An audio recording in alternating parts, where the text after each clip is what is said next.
Hi everyone, let's take a look at 3 surprising but common patterns with present tense verbs. At the end, I'll test your understanding, okay?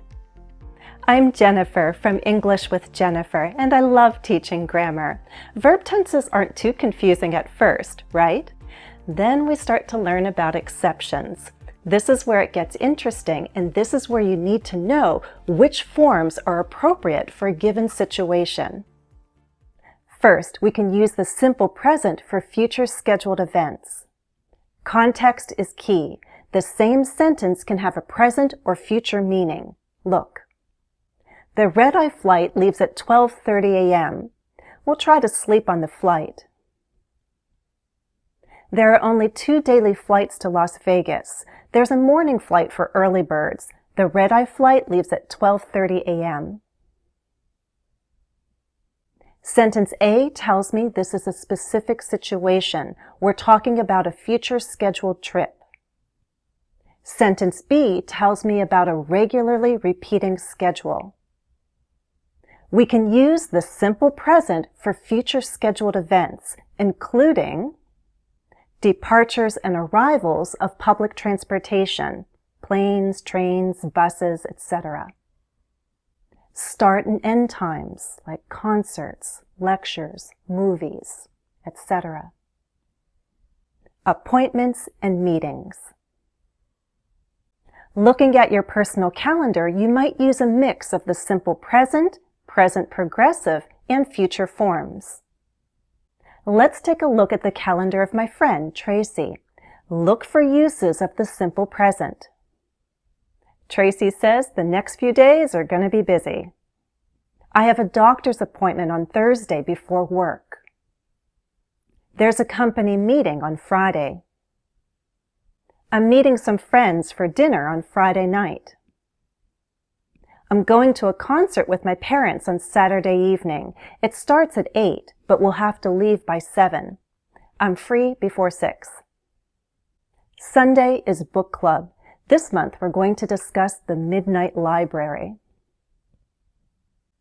All these sentences refer to the future, and the uses of the simple present are connected to a schedule, especially to official or professional events.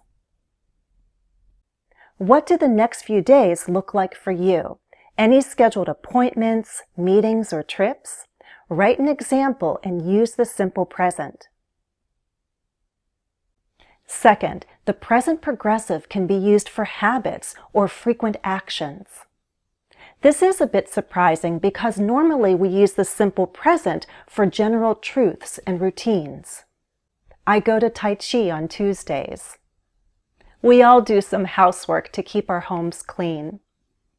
But to emphasize the frequency of an action, we can use the present progressive along with an adverb of frequency like always.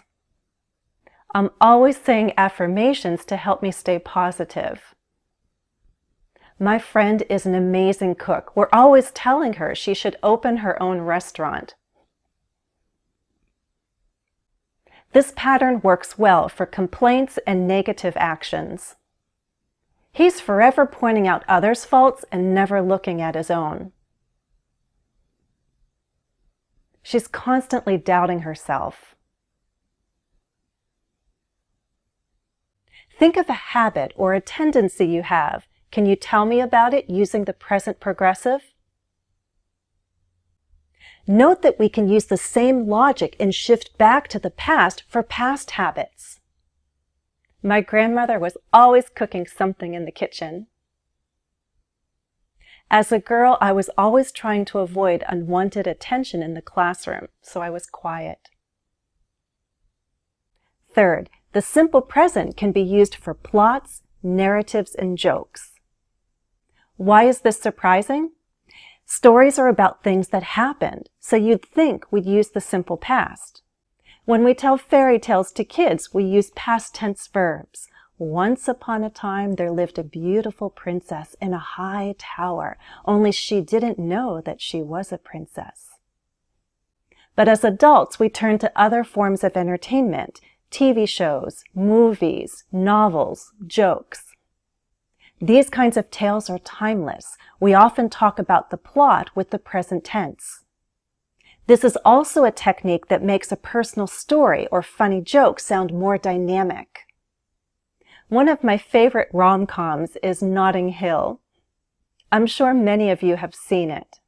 If you haven't, I'll give you a super short summary. This is a story about a famous American actress, played by Julia Roberts. While shopping in a bookstore in London, she meets the charming owner, played by Hugh Grant. Only he doesn't recognize her at first.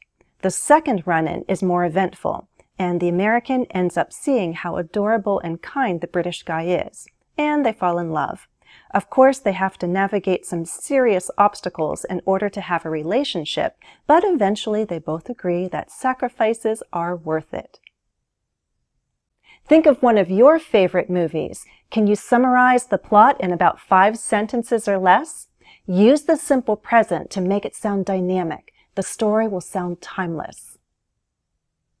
Now here's a joke you can learn to tell. It's short enough to memorize. Be sure to tell it in the present tense. A guy calls up a lawyer and asks how much a consultation is. The lawyer kindly responds, "I charge $200 for 3 questions. The guy is shocked. He asks, "Don't you think that's rather steep?" "Yes, but I'm worth it," explains the lawyer. Now what's your final question? Okay, time for a quiz. I'll test you on the 3 patterns we covered as well as other uses of the present tense. Ready?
How did you do?